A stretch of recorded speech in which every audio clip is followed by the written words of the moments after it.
En 1809 se organizó en la ciudad de Querétaro una junta conspiradora que operaba con el nombre de Academia Literaria, la cual consistía en reunirse en las principales ciudades, las cuales declararían la independencia y aprenderían a los españoles el 1 de diciembre de 1810, fecha que se cambió al 2 de octubre.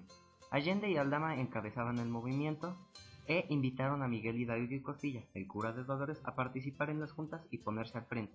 La conspiración fue denunciada por varias personas y José Antonio de Riaño, intendente de Guanajuato, ordenó aprender a los líderes, pero antes de que las autoridades pudieran apresar a los participantes, doña Josefa lo supo y consiguió avisarle a Allende, el cual cabalgó toda la noche para ir de Querétaro a Dolores sin que lo vieran y prevenir a Hidalgo de que sus planes habían sido descubiertos, lo que dio inicio a la primera etapa o el inicio de la independencia.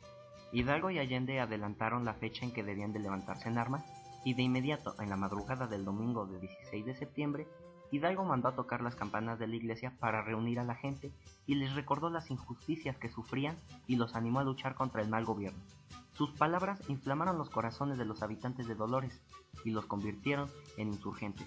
Lo primero que hicieron fue sacar a los presos de la cárcel y poner dentro a las autoridades españolas. Los hombres y las mujeres que siguieron a Hidalgo no eran un ejército organizado, era un pueblo que quería un gobierno justo en el que pudieran participar. No tenían armas suficientes, por lo que tomaron palos, hondas, machetes e instrumentos de labranza. Hidalgo comenzó su marcha con 600 hombres, los que en pocos días llegaron a ser más de 80,000, entre indios, mestizos, criollos y algunos españoles, militares, peones, mineros y sacerdotes. La campaña de Hidalgo comenzó en Atotonilco, y ahí Hidalgo tomó un estandarte con la Virgen de Guadalupe.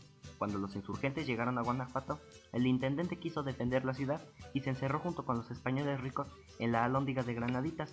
Según se cuenta, un minero apodado El Pipila se echó en la espalda una losa de piedra, llegó a la puerta de la Alhóndiga y le prendió fuego.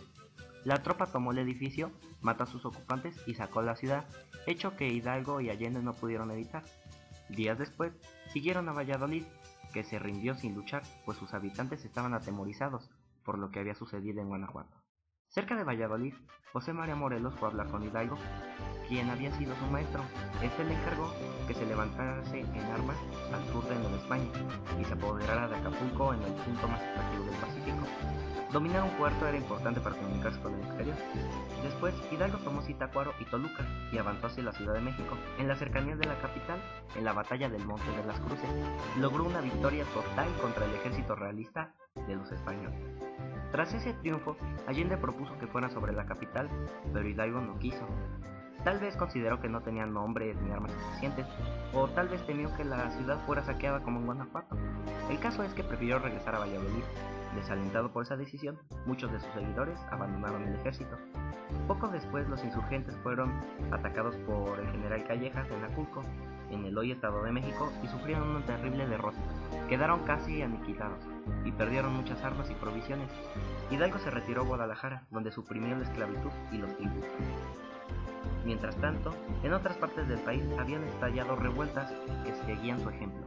Finalmente, el 16 de enero de 1811, los insurgentes fueron vencidos de nuevo de manera definitiva por el general Calleja en el puente de Calderón, cerca de Guadalajara. Con unos cuantos soldados, Hidalgo y Allende marcharon al norte para comprar armas en la frontera, y en Coahuila fueron traicionados y apresados, junto con Aldama y Mariano Jiménez. En la ciudad de Chihuahua se les sometió a un juicio y se les condenó a muerte.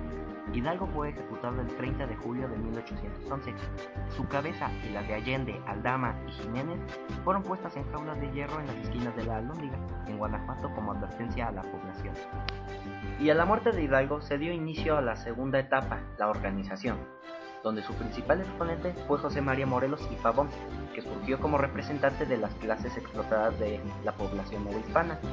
En octubre de 1810, recibió de Miguel Hidalgo el encargo de levantar a las tropas y propagar la insurrección. Durante la Guerra de Independencia, José María Morelos expidió varios decretos en los que ordenaba abolir la esclavitud, suprimir las castas y el pago de tributos, y que las comunidades indígenas recobraran la propiedad de sus tierras. En octubre de 1813, Morelos dio a conocer este decreto. Debe tenerse como enemigo a todos los ricos, nobles y empleados de primer orden, y apenas se ocupe una población, se les deberá despojar de sus bienes para repartirlos por la mitad entre los vecinos del pueblo y la caja militar. en el reparto se procurara que nadie se enriquezca y que todos queden socorridos. Esta medida de Morelos estaba orientada a suprimir el latifundio, favorecer a los desposeídos y obtener recursos para la lucha insurgente, además de privar al enemigo de todo medio de subsistencia. Morelos suprimió al rey Fernando VII de las banderas insurgentes porque pensaba que el nombre del monarca español era contrario a las ideas de libertad e independencia. Morelos organizó 4 campañas militares. En la primera, derrotó a las fuerzas realistas en Tecpan, Chilpancingo, Tixla y Chilapa en el estado de Guerrero. Durante su segunda campaña militar, resistió en Cuautla el ataque de los ejércitos virreinales, lo que construyó uno de los hechos más importantes de la Guerra de Independencia. Después de su tercera campaña militar, Morelos controló y administró las provincias de Oaxaca y Michoacán, parte de Puebla y de la provincia de México, y el centro y sur de Veracruz, así como algunas regiones de los valles de Cuernavaca, Cuautla, Toluca y los puertos de Veracruz y Acapulco. En ese momento, el movimiento y organización militar de los insurgentes llegaron a su apogeo. Morelos presentó un programa conocido como Sentimientos de la Nación en el Congreso de Chilpancingo, que se instaló en 1813. En este programa, Morelos propuso la independencia del país, con un gobierno dividido en 3 poderes: ejecutivo, legislativo y judicial; la abolición de la esclavitud y de la distinción de castas; la supresión de los tributos y de los impuestos; la defensa de los intereses de los desposeídos y el reconocimiento de la religión católica como religión del Estado, entre muchas otras. Morelos se quedó como responsable del poder ejecutivo por decisión del Congreso de Chilpancingo. En noviembre de 1813, Morelos salió de Chilpancingo para iniciar su 4ª campaña militar, en la que sus fuerzas militares sufrieron varias derrotas frente a los ejércitos realistas. El 22 de octubre de 1814, en Apatzingán, se aprobó la primera constitución del país. Esta recogió solamente algunas ideas de Morelos contenidas en los Sentimientos de la Nación, pero ignoró los principios sociales. En el Congreso sufrieron profundas diferencias, deserciones y ambiciones personales, a tal grado que despojaron a Morelos de todas sus funciones ejecutivas para salvaguardar la integridad de los miembros del Congreso, con lo que se redujo su capacidad de acción militar y política.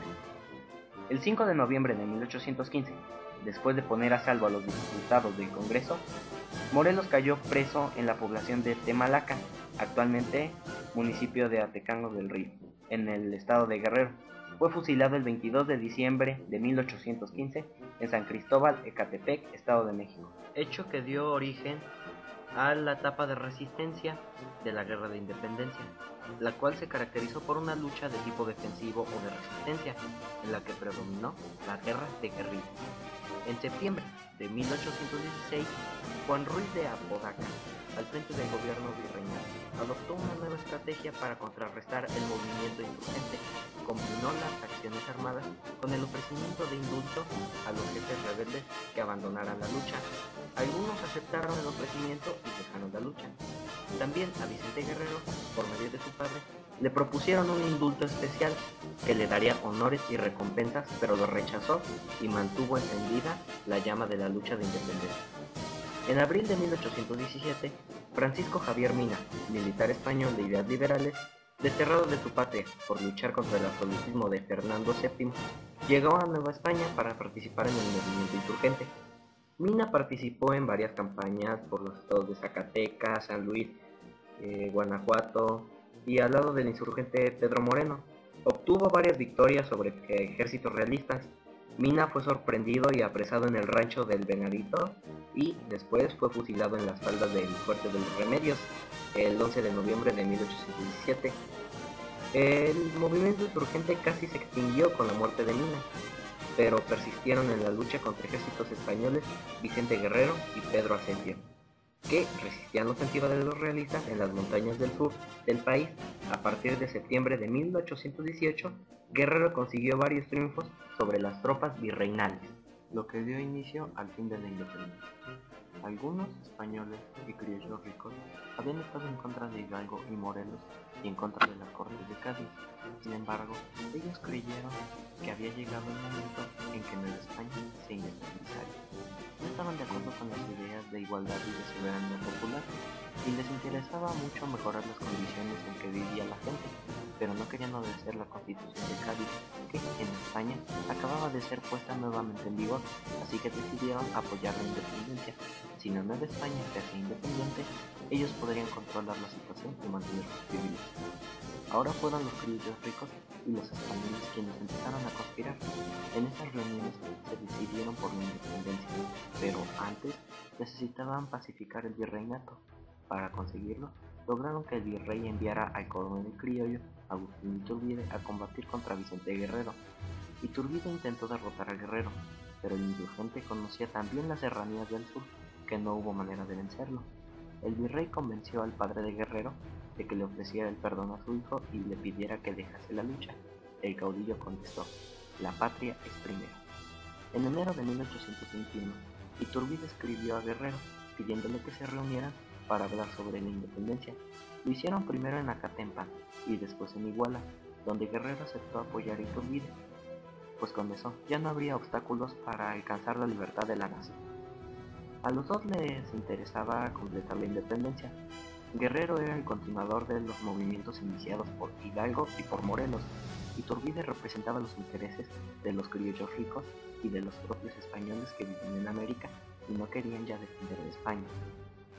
El 24 de febrero de 1821, con el respaldo de Guerrero, Iturbide firmó un documento en el que invitaba a todos los habitantes de la Nueva España a olvidar sus divisiones y a unirse para alcanzar la independencia. A este documento se le llamó Plan de Iguala o de las Tres Garantías, las cuales eran religión única, unión de todos los grupos sociales e independencia de México. A mediados de 1821 llegó a Nueva España Juan O'Donojú, el último español enviado para gobernarla. O'Donojú se dio cuenta de que los mexicanos querían la independencia.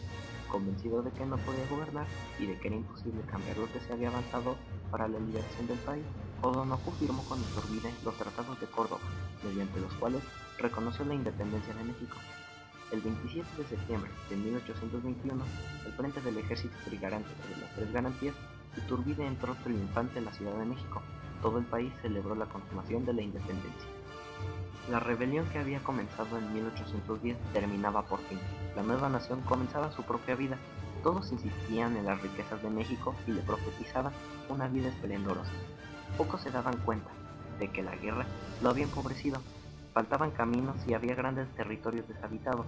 La sociedad había quedado desorganizada y el desorden político era abrumador. Se tenía que organizar un gobierno propio.